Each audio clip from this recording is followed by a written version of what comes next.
Good morning, everyone. We're here for the Adapting Farmers Markets to Match Customer Trends webinar series. We will be starting in about 2 minutes. So if you want to relax for a second, get yourself a cup of coffee. We'll be with you shortly.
Okay, it is noon, so we'll go ahead and get started. Welcome everyone to our third of our webinar series on adapting markets to match consumer trends. Today we will be talking about the 3 Ps of farmers markets. So before we get started, I want to let everyone know you are in listen only mode, and we will keep everyone that way so that everyone can clearly hear today's presenter. When you have any questions, if you want to type them into your question box in your webinar panel, we will read them to the presenter at key points so that everyone can hear the question and everyone will be able to hear the answer. So with that, I want to introduce our speaker. Today we will be hearing from Laura Biasillo. Not only was Laura our key partner in preparing this project, both the consumer survey and the toolkit that we're now presenting, but she's also the Agricultural Economic Development Specialist with Cornell Cooperative Extension of Broome County. And she's been in this position since August of 2007. In this position, she works with new and beginning farmers, farmers looking to scale up for wholesale, food safety training and technical assistance, land access, and veterans. She also sits on the board of directors for the Farmers Market Federation of New York, working on such projects as the FMM Pro Farmers Market Manager Certification Program and the toolkit that we'll now be presenting. She also has 3 young children. In her free time, she trains for marathons. So with that, I'm going to turn it over to Laura. Great, thank you, Diane. Welcome everybody this afternoon. We're very excited that you're joining us today as we take a little bit of a deeper dive into another part of the toolkit. So many of you may have participated in the past 2 we had with Lindsay Wilcox, focused on marketing and branding. Today we're going to take a deeper dive into some other aspects of operating your farmers market that can help you adapt to changing customer needs. What we really wanted to let all of you know is that what we're going to be talking about this afternoon has been pulled from a 116-page toolkit and report, which is based on a very extensive survey that was conducted back in the summer of 2018. The survey report and toolkit are all made possible through a generous grant from Northeast SARE. You can see the information above. We were very lucky to have some survey partners at Cornell University's Charles H. Dyson School of Applied Economics and Management help us put together the survey tool and then analyze all the data. And this was done in partnership with 3 other states, Vermont through NOFA Vermont, Maryland through both the Maryland Farmers Market Association and University of Maryland Extension, and then Community Involved in Sustaining Agriculture, or CISA, which is located in the state of Maine. We want to let you know that this presentation is just one of many resources that are available inside the toolkit. And you can see the link here on your screen. We'll send it around later where you can download the toolkit for free. We just ask that you register when you download it. That way we're able to keep track of who is downloading it, and we can follow up with you later to see what pieces you found helpful in implementing at your market, and what the impact might have been to your farmers market. So we want to talk a little bit about how this project came to be. So back in, starting really in 2016, but more in 2017 and 2018, the Farmers Market Federation of New York was really hearing across the country and really here in New York State that there was a record drop in farmers market attendance, sales at farmers markets, but we really didn't have any evidence to tell us why this was happening. So, some numbers that we heard was farmers having a 35% drop in sales, even one farmer reporting as much as 70%.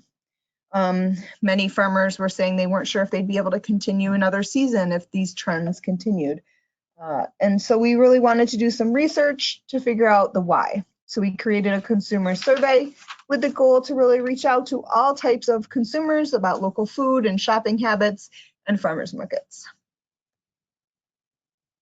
As I said, it's a multi-state effort. You can see all the states that were part of this project indicated on the screen here. And we really had a goal of 500 responses per state. We felt that that would give us enough data that we could make some informed decisions. We had over 3,800 responses to the survey itself. And so from there, we were able to take the types of people that answered the survey and put them into 3. And these were determined to be the market flag bearers, those people that are always going to come to your farmer's market, the diehards. It doesn't matter the weather. If it's a holiday, they'll always be at your farmer's market. Those casual market shoppers, those people that may have shopped a few times in the past year or so, and then those non-market shoppers. And those who answered the survey really included a wide array of demographics, including age, income level, urban versus rural, race, and ethnicity.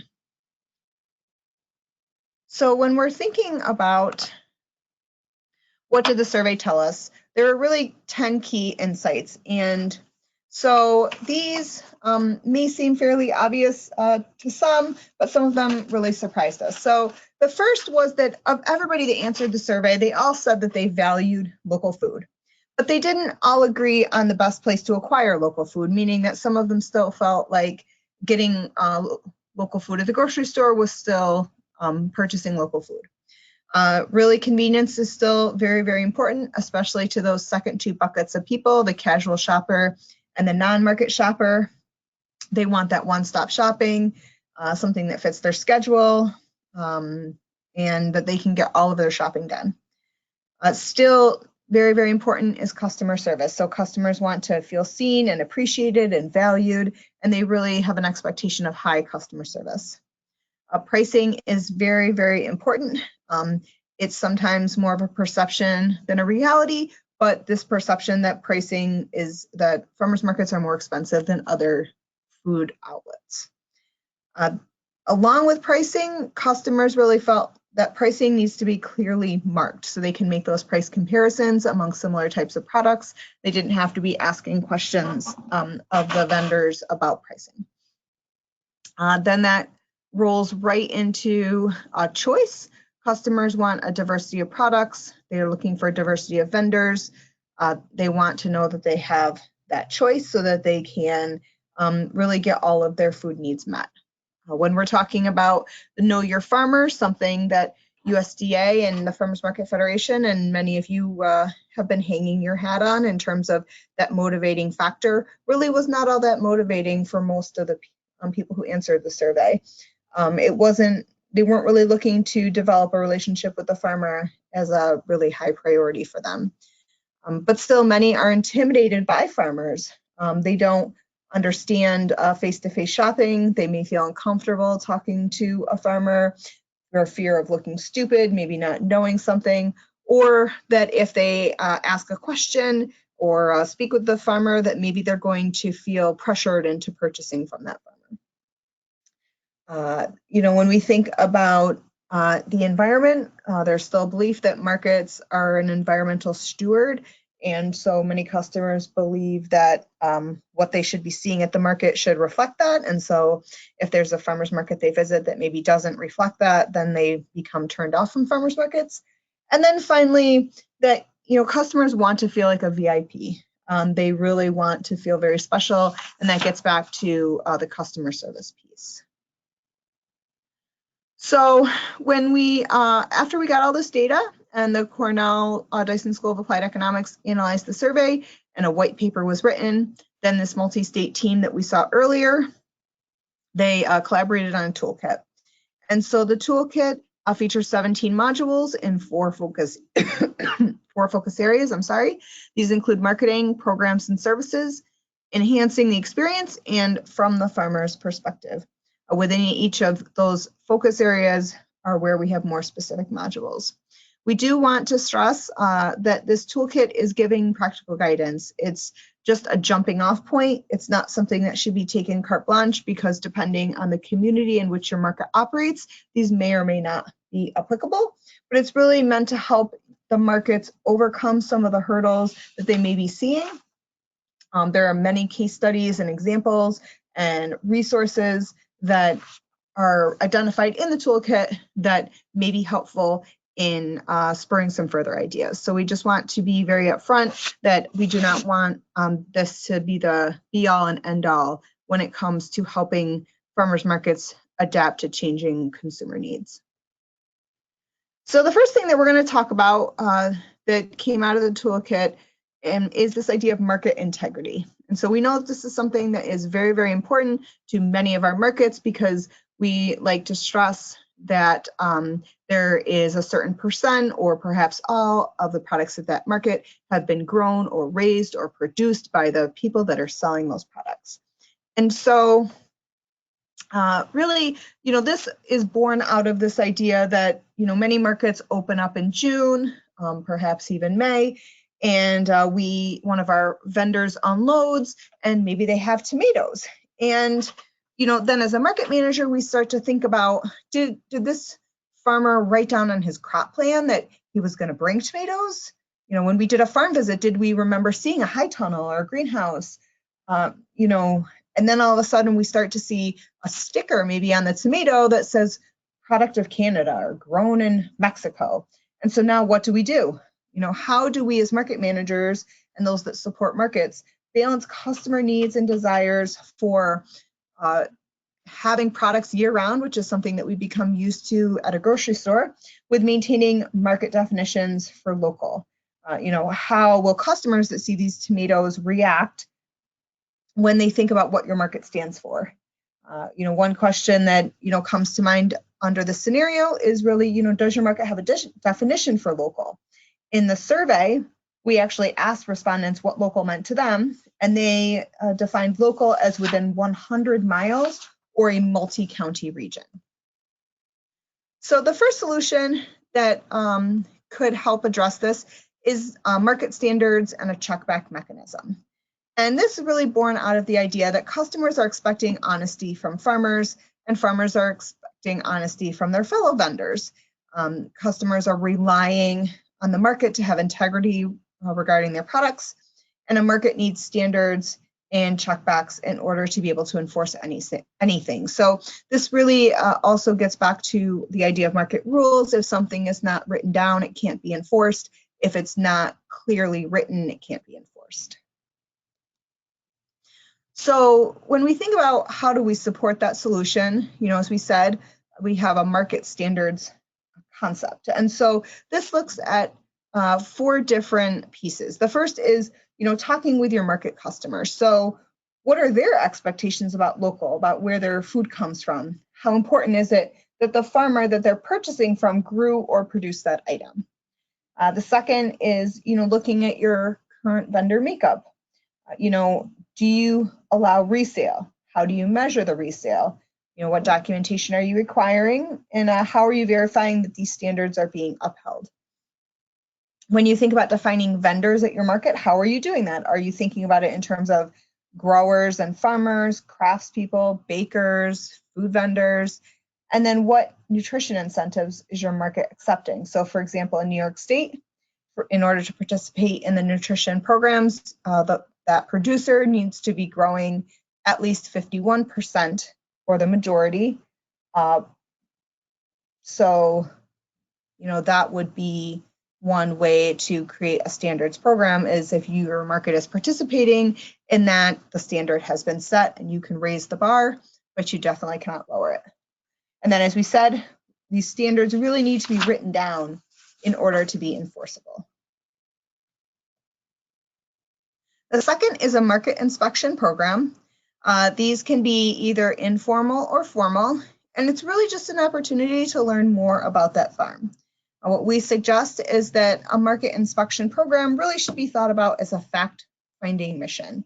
So you want to do it after the season has already started, so that you can watch that vendor's table for a few weeks and see what is it that they're bringing to market, and then ensuring that you have a crop plan from them prior to the market season starting. And that way you're able to bring that market plan with you when you go and visit the farm. You're able to have that conversation with the farm, and it's an opportunity for you to just learn more about what's happening at the farm, having a conversation with the farmer on their own turf, and really couching it just in terms of being better able to understand what's happening at the farm. How can you help them become more profitable at the farmer's market, as opposed to it being more of an antagonistic, we're here to catch you doing something that you should not be doing. One example, we have a few examples here. The graphic on the right-hand side, this is from Grow NYC.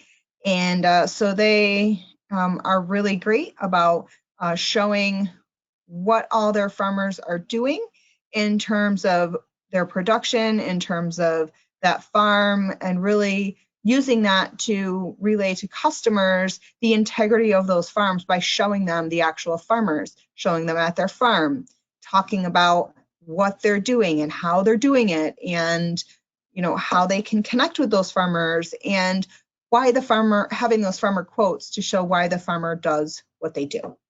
The second that you see on the left-hand side is just one example of what could go into market rules that would be a market standards potential. And so at this market, they do allow resale, but that vendor is required to bring to market and have a display volume, and that's very important, of not less than 80% of items produced directly by the vendor. And so right there, that market has made it extremely clear about that percent, how that percent is measured. And then the remaining 20% of products sold at the market may be products produced by resale, but all those resale items must be labeled with the original source and cannot be purchased from a store. And so once again, that's something that is clear and enforceable. And then just a final note that the market manager reserves the right to enforce these percentages by asking for information from the vendor. And so these are all things that just drive home the point that when we're thinking about market integrity, we have to have rules that are clear and can be enforced. And so whatever the market's definition of local is, in this case for this market, it's 80% grower, 20% can be brought in, but it cannot be purchased from a store, which means it needs to come from another grower or producer. And it's very clear what that 80% means. So it's display volume. So it's not sales that day. It's not, it needs to be something that is clear. That way it can be enforced. So before I move on to the next section, I wanted to just see if there were any questions about this idea of market integrity. I'm not seeing any questions yet, but if you all have questions, please, again, type them into the question panel on your webinar screen and we will get them answered for you. So I think we can go on. Perfect. All right. So next we want to talk about this idea of market layout and the 3 Ps. And so, this is where we think about that customers really, if they don't visit a farmer's market often, then they want to make sure that, not similarly to the grocery store where they seem to change the layout every 3 months to ensure that we walk the entire grocery store, a customer wants to be able to go to the farmer's market and understand where certain vendors or certain products might be located so that they can be in and out. And this is really a way to help potentially move those casual shoppers to market flag bearers or the non-market shoppers to at least the casual shopper.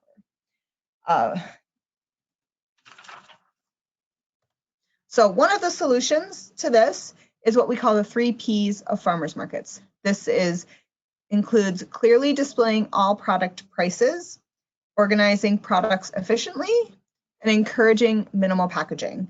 And this last one becomes even more important with the plastic bag ban here in New York State, and we'll talk about that a little bit more in a second. So related to the first, this clearly goes back to some of those top 10 key insights where customers are looking for clear signage about pricing. Customers want to know what a product is, how much it costs, and potentially how to use it if it's not a well-known item.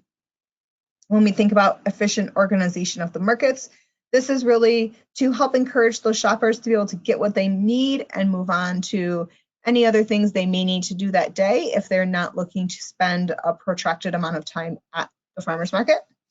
And then when we think about minimal packaging, this can be things like using baskets or stacked product, which would allow customers to bring their own bags or baskets, pre-packaged items such as bread and sleeves, or items that are sold in bulk, such as apples or potatoes.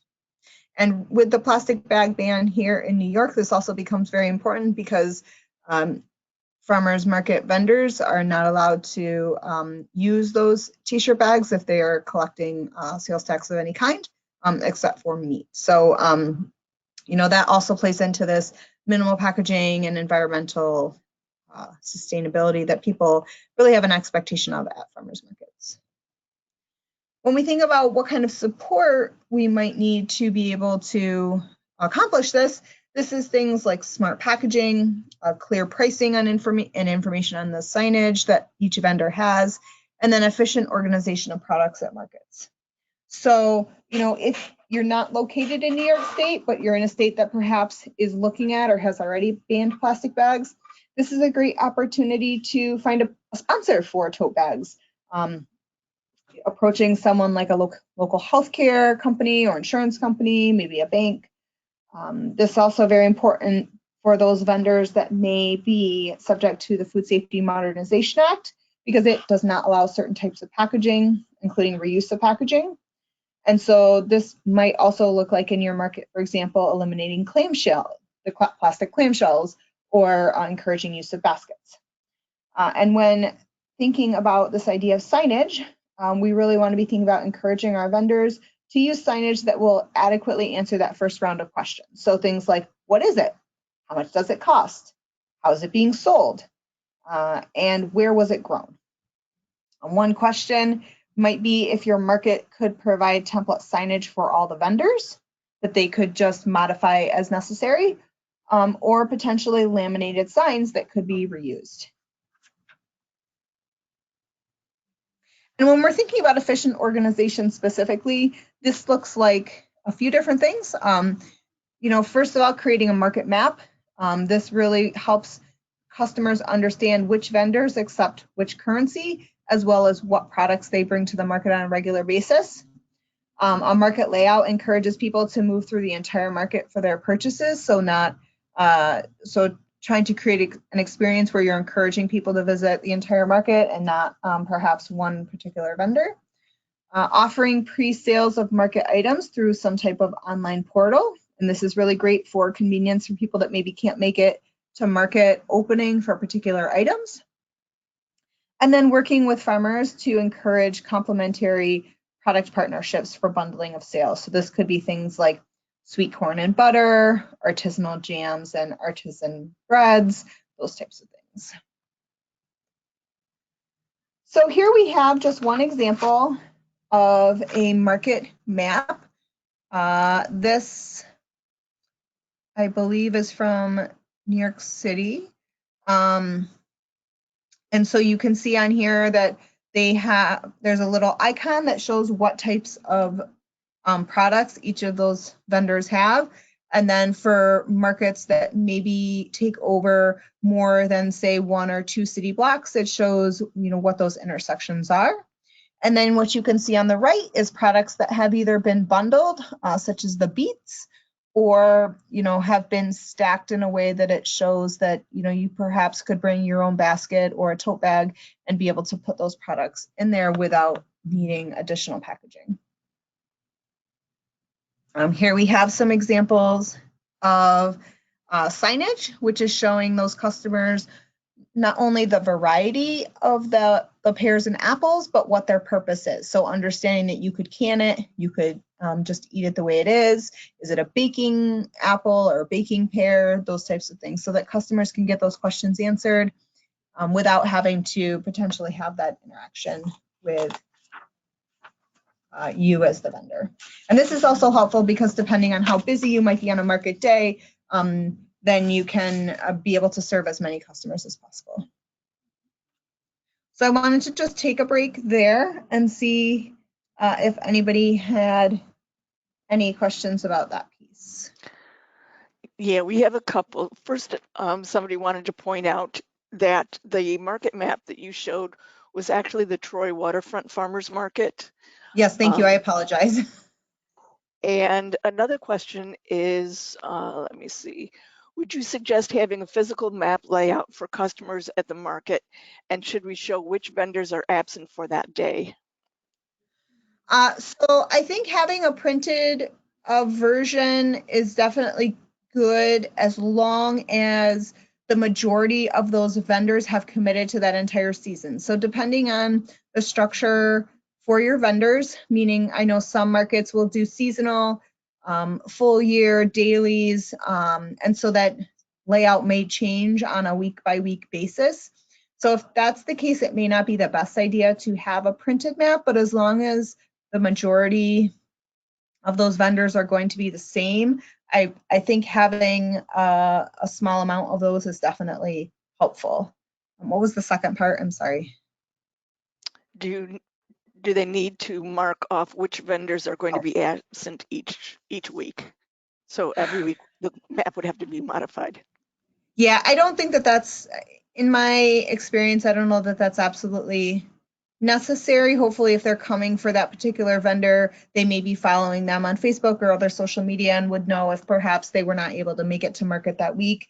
I think having one that's good for the entire season is really the best case scenario, but it really just depends on that individual market, because if, for example, you have a lot of vendors that are pop-in or don't come on a regular basis, then having a market map that you're going to have to modify every single week, it may be better to just have a few of those that are much larger that people could come just to the market manager table to be able to look at, as opposed to take with them and carry around.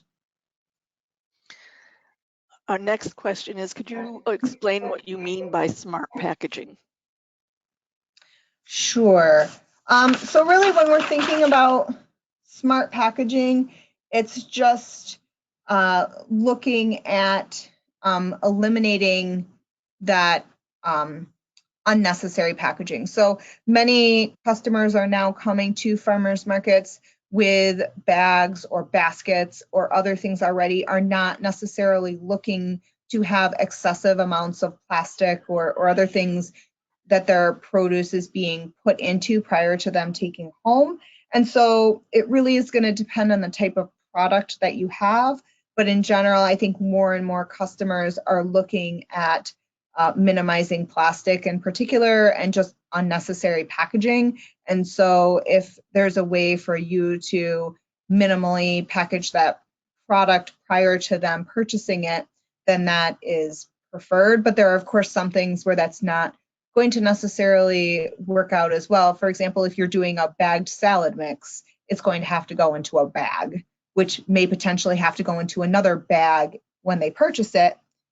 But in terms of food safety, that's a better case scenario. So I think it really just depends on the type of product that we're talking about in terms of the packaging piece. And that was our last question for now. Great. So now we're going to talk a little bit about vendor diversity. And this is something that also was one of the top 10 key insights, this idea that customers want choice, not just in terms of the types of products that are at the farmer's market, but also the number of vendors that are at the farmers market. And so quite often this is a chicken and egg scenario where you might have too small a market to draw enough customers, but without enough customers, farmers aren't necessarily willing to commit.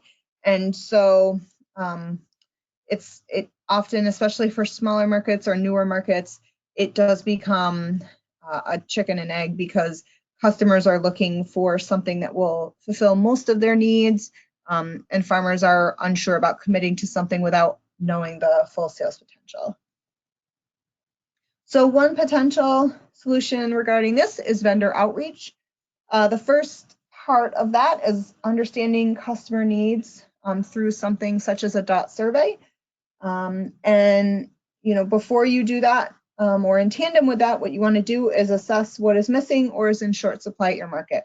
And so that can either be hearing from customers about specific types of products that they're not seeing or they wish were there, or if you do something such as a DOT survey, then you can ask them what types of products they don't see at the market that they might be interested in. Once you have that information, then you can look to partner with your local cooperative extension or other organization that has connections with farms and other value-added processors. Typically, they may be willing to help send out information about the farmers market to see if farms might be willing to participate. Other options might include a statewide producer group such as vegetable growers, beef producers, small-scale food processors. All of them maintain membership lists, and so offering up sales opportunities is always welcome. And then, while you're doing that, you really want to think about how do you entice a new vendor to want to participate in your market. So you want to be thinking about the types of information they would be interested in and making sure that you have as much of that as possible. And so that would include things such as customer counts, what is the cost to participate, what are the requirements, and that could include insurance. It could include perhaps time that needs to be dedicated to the market, market community demographics, what marketing and promotion efforts are currently being undertaken by that market, and then what the market season looks like, including those days and hours of operation. One alternative maybe as well that, is there an opportunity for the market itself to man a consignment table so that those products could still be at the market without the farmer potentially needing to commit to that season, or partnering them up with another complementary vendor, as we talked about earlier. Perhaps they have a neighbor or a friend who's vending at the market who could bring their product for them. Another situation that was laid out in the toolkit, which we found very interesting, was this idea of food trucks and their role at the market versus the traditional farmers market items of frozen meat and fresh eggs. So very oftentimes markets are put in a position of needing to decide whether they would allow prepared food or food trucks into their farmers market. Sometimes market sponsors feel like it would help encourage more community members or customers to visit the market. It can often increase foot traffic at the market, but it may not always translate into additional sales for those traditional farmers market vendors. The survey that for all customer types, which included those flag bearers, the casual shoppers, and the non-market shoppers, that ready-to-eat food did not encourage participation at the farmers market. And this is where I really want to start to stress that this is what the survey found. It may not be applicable to your market. If your farmer's market currently has prepared food and it's doing great and it brings lots of shoppers to the market who shop with other traditional farmers market vendors, then you should keep doing that. Please don't take this as, well, we shouldn't be doing that anymore. Sometimes the survey did find that it did backfire to give the impression that the market was positioning itself for visitors as opposed to its regular customers. And we also found that there was often a perception that prepared food distracts from the core farmers market products and the customer experience because they often are loud. There may be smells associated with it. And so how does a farmers market find a happy medium with that? So one solution is potentially special events or community partnerships. So is there an opportunity to do a special event or one-time festival? Are there local restaurants maybe who would want to partner to provide prepared food that are located around the farmers market?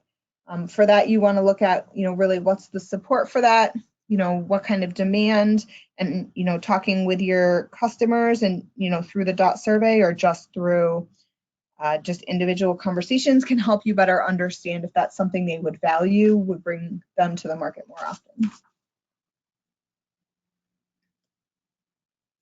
When we think about how do we support something like that, there are lots of considerations. So when we're talking about prepared food and food trucks, there's power considerations. Are they needing to bring a generator? Can they use propane?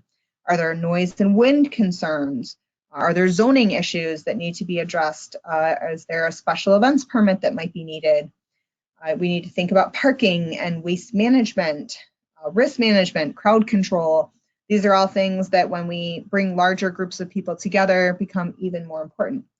When we think about placement, we're potentially thinking about bringing additional larger vendors that need more space and access to electricity into the market. And so when you think about putting that together, perhaps one solution is putting them at the ends of the market for the least disturbance with noise. If your market is extremely full and really doesn't have space to expand, perhaps there's just one spot and prepared food vendors could be rotated in and out. And another idea that came from the Syracuse Regional Farmers Market is that because food trucks often need not just additional space for their vehicles, but also because of the crowds that will be around them, that they actually require that they rent more than one market space. And then this helps the vendors that are around them not feel squished. So here's just a picture of the food truck rodeo, which is at the Rochester Public Market. It's a really great opportunity. Once a month, they invite all food trucks and they cover the entire market grounds, and people come and they listen to music, and it's not part of the typical market day, but it takes place in the same location. And so it is a happy medium. One thing to remember is that you really need to look at what your local zoning will allow. Some municipalities in the state of New York do not actually allow food trucks. And so, depending on what that looks like, that may not actually exist. And so you want to make sure before you go down the road of trying to encourage these things that you find out if it's actually physically possible for you to do. So before we move on, I wanted to just see if there were any other questions.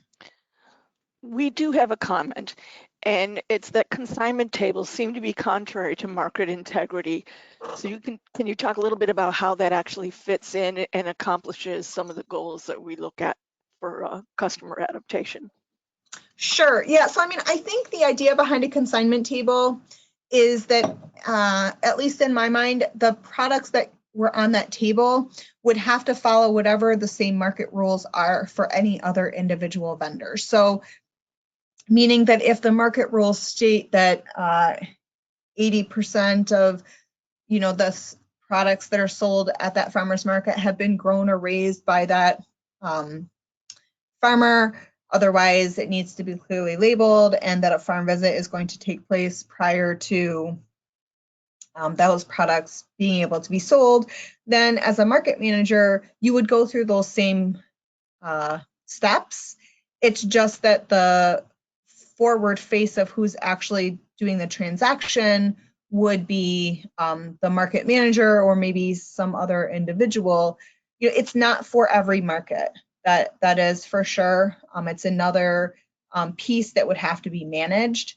But for smaller markets or that don't have the ability to attract large numbers of vendors, and perhaps a mobile market scenario isn't possible, sometimes that consignment area can help bring additional products to the market. But this is definitely one where you have to see how does it fit in with your overall market dynamic, and the management structure of the market. I think it's key also that it's properly marked so that customers are aware that the person selling it is not the actual farmer, but they are aware of where it's coming from by the signage. Yes. Okay, that was our last question for now. Great.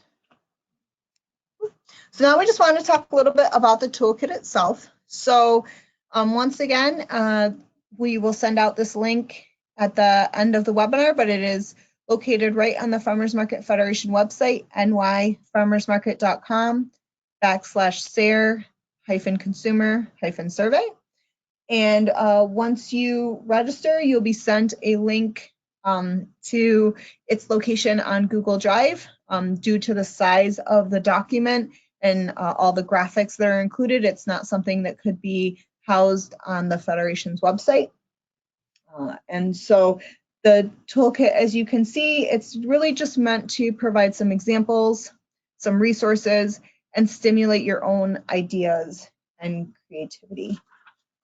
This is something that has been looked at by multiple states, all the state partners, and we wanted to make sure that it was applicable no matter the size of the market, no matter the location of the market, that there was pieces that could be pulled out that markets could be able to implement. So with that, I wanted to just open it up for any further questions about the toolkit in general, or any questions you might have now that this information has been presented today. Okay, if you have any questions at all about today's presentation, the consumer survey in general, or the process that we went through to create all of this, if you want to type that into the question box, we'll be sure to get it answered for you.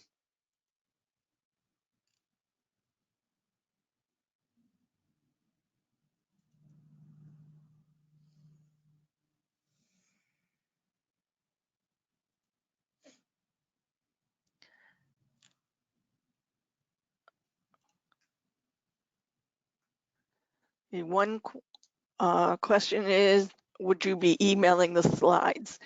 They will be uploaded to the website so that you can look at them there, as well as a recording of the presentation that should be up by tomorrow.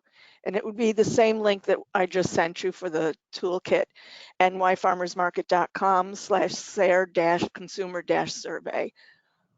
It will be there.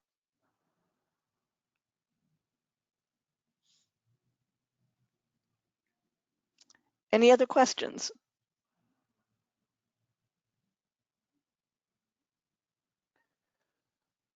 Laura, do you want to give a little bit of a preview on the next presentation, and when will that one be held? Sure. So the next presentation is next Monday, and that one will focus on adapting your market for today's farmers market consumers. So we'll be diving a little bit deeper into a few other sections of the toolkit related to more policies and programs. So you can register for that at the same location. It'll be at the same time, starting at 12 o'clock. And we welcome all of you to download the toolkit and let us know, if you find it helpful and what pieces you think are very helpful.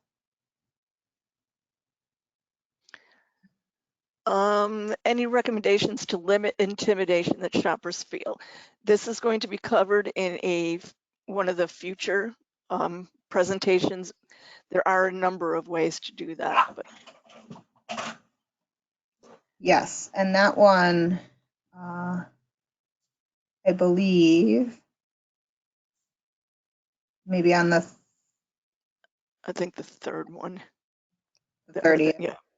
Yep, so that one will be on March 30th. Any thoughts on how social distancing in the age of coronavirus may change markets? I'll let you answer that one. Yes, I think it's going to change markets. I can't really say yet how how big the impact will be. But I think right now we're going to be in, I think markets are going to need to be in damage control. People are going to avoid crowds, and we're going to have to find ways to limit hand-to-hand contact. One market that I talked to the other day is putting out sheets of wax paper so that customers can use that to touch the product rather than using their bare hands. I think vendors need to be careful and use food grade hand gloves while they're working with the public. I think we're also going to need to find a way to segregate duties behind the farmers' stands. So one person selling, touching the produce, another person touching the cash tokens or whatever means of payment they're getting. It's going to be a fluid situation right now. There's really no way to tell what's going to happen. It's just that we need to find ways to make it work for us. The Farmers Market Coalition just published guidelines on how to operate with respect to coronavirus. The Federation is also coming out with guidelines in the next couple of days. The guidelines that we will be putting out are also going to be some of the positive things to emphasize when you're talking to the public about your market, so that everybody can feel comfortable. That's the whole issue right now, is people are scared. We're getting a lot of confusing information. People are nervous, people are upset, and it's up to you to find ways to make people feel comfortable, not only being in your market, but to even consider coming to your market. So your promotion is going to be key in a lot of that. I know I skipped a couple questions. Let me get back up here.